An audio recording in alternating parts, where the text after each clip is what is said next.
안녕하세요. 윤조입니다. 반갑습니다. 오늘은 주제가 조금 거칠지도 몰라요. 이해해 주세요. 제가 제 영상들을 이렇게 촬영하다 보면 저는 단 한순간도 남을 미워하거나 남에 대한 나쁜 말을 하거나 그런 면이 안 보이죠. 실제로 제 마음이 그렇게 살고 싶어 하고 그렇게 사는 사람입니다. 그런데 자, 오늘은 어쩔 수 없이 이렇게 명리학자로서 이런 말을 할 수밖에 없었어요. 여러분들, 내 아이가 태어나면 이름 잘 지어주고 싶으시죠? 그리고 내가 살다 보면 어떻게 이름에 대한 어떤 부정적인 인식이 있을 때 이름을 바꾸고 싶으시죠? 그런데 갑자기 인터넷에 이렇게 찾아보면 불용한자 이렇게 해서 나옵니다. 자, 당연히 망할 망자, 뭐 패할 패자 이런 거 쓰면 당연히 안 되죠. 불용문자 맞고 불용한자 맞습니다. 그런데 생뚱맞게 왜 공을 세우다 할 때 공훈자 있죠. 라던가 나라국자 이런 거, 또는 또 좋은 게 뭐가 있을까? 있을 제자, 뭐 재상 제자, 이런 굉장히 좋은 단어들이 인터넷에 버젓이 불용한자로 나옵니다. 예전에 우리 민족의 사람들은 이런 면이 있었어요. 아기가 태어나면 예쁘다 예쁘다 하지 말래요.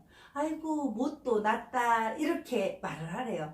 왜 그랬을까요? 자, 그리고 우리 민족의 기본적인 정서는요, 한의 정서입니다. 왠지 기쁜 날, 뭐 결혼식 날도 신부가 웃으면 뭐 가서 딸 난다. 아, 딸 얼마나 예뻐요. 잘나면 좋잖아요. 근데 그래서 웃지 마라. 뭐 이런 얘기도 있었고요.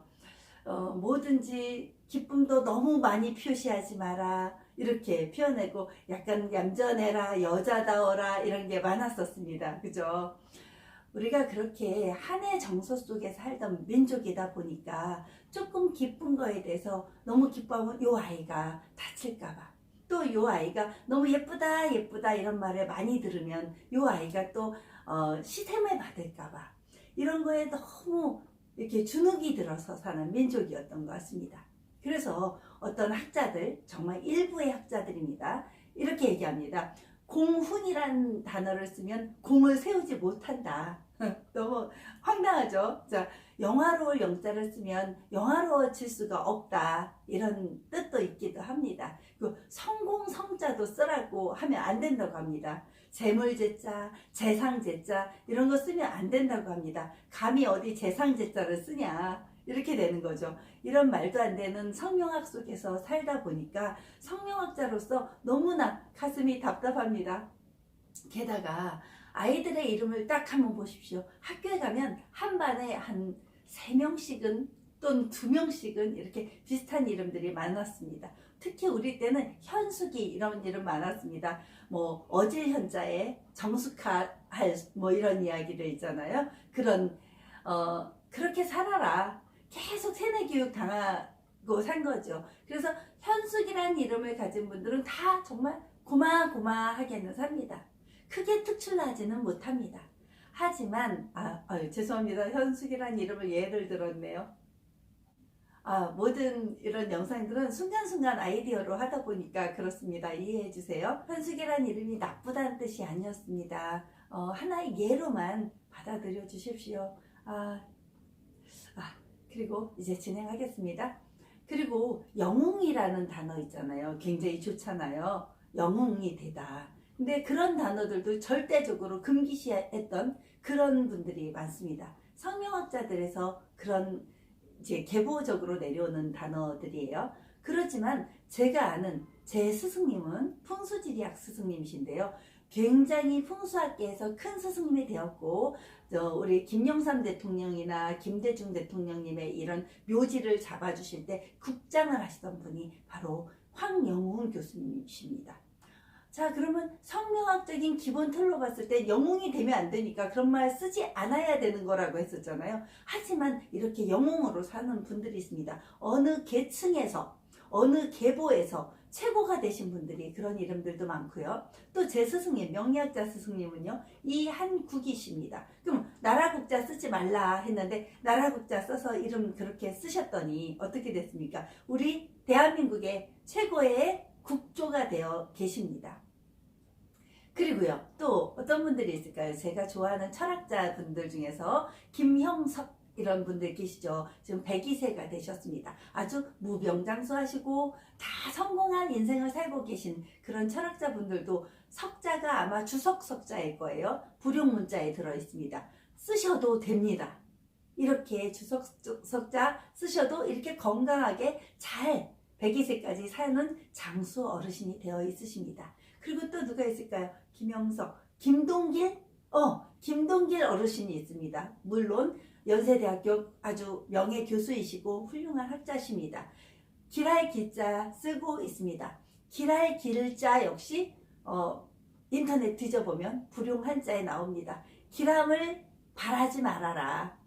그러면 가난해진다. 이런 얘기입니다. 뭐 이런 황당한 명리학에 성명하게 우리가 빠져 사는 것일까요? 안 됩니다. 절대 그래서는 안 되고요. 길할 길자 쓰셔도 됩니다.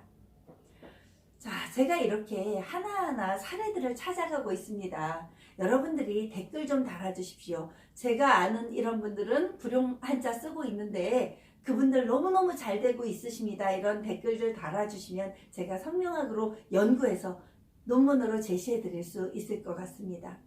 그래서 자, 우리 아이들의 이름을 지을 때 단지 이런 문제가 있습니다. 사주적으로 아이가 너무 약하게 태어났어요.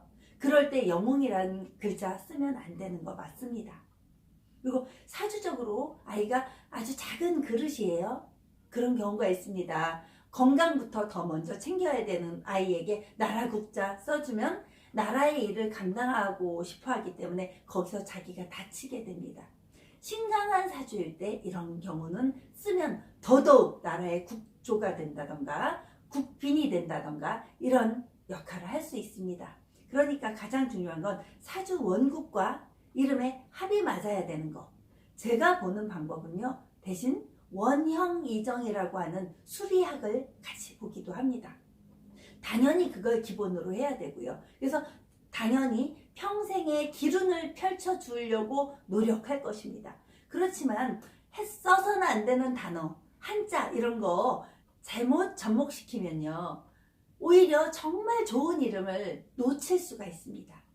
아이의 사주가 좋고 그러면 정말 좋은 한자, 더 큰 한자를 쓰셔도 된다는 말씀입니다. 그리고 또 하나, 사주에는요 10년씩 대운이 흘러갑니다. 10년씩 운이 변하는 거예요. 그래서 어떤 때는 재성운을 살고요. 어떤 때는 관성운을 살고요. 어떤 때는 인성운을 살게 됩니다. 비견겁재운도 살고 있습니다. 그러면 어떨 때 재생관이 모자른 그 시기에는 호를 바꿔서 재생관에, 그러니까 재물재자와 명예관자를 쓰는 그런 시기에 호를 바꿔줘도 됩니다. 그게 30년씩 움직이기도 하고요. 크게는 10년씩 움직이기도 하는데요. 거꾸로 작게는 10년도 움직이고요. 크게는 30년도 움직이는데요. 이런 경우에도요. 역시 마찬가지로 그렇게 해주시면 됩니다. 제가 모자른 그 시기의 대운에 제 이름을 써주고요. 관이 모자르는 그런 대운에 관의 호를 써주시는 겁니다. 그게 본인이 불러주는 아호인데요. 특히 그래서 시인, 문학가들 또는 예술하는 분들, 그런 분들은 다 아호를 쓰시잖아요. 그럴 때 그 대운에 맞춰서 아호를 지어주시면 그게 정말 그때 적재적소에 자신의 기운을 바꾸는 기운이 됩니다. 그런데 거기에서도 역시 사주의 분석이 정확하게 필요합니다. 이분에게 화의 기운이 더 중요한지 수의 기운이 더 중요한지 아니면 오행 중에서 무엇의 기운을 썼을 때 재물의 기운을 가질 수 있는지 이렇게 찾아가는 것입니다. 여러분들, 자, 이름의 묘미는 굉장히 깊고 깊습니다. 계속해서 그 사람에게 좋은 에너지를 불러주는 그 작용 한번 바꿔보시면 어떻겠습니까? 저와 함께 하세요. 철학자 윤조로서 명예를 걸고 여러분의 인생을 지키는 이름을 함께 지어드리겠습니다. 감사합니다.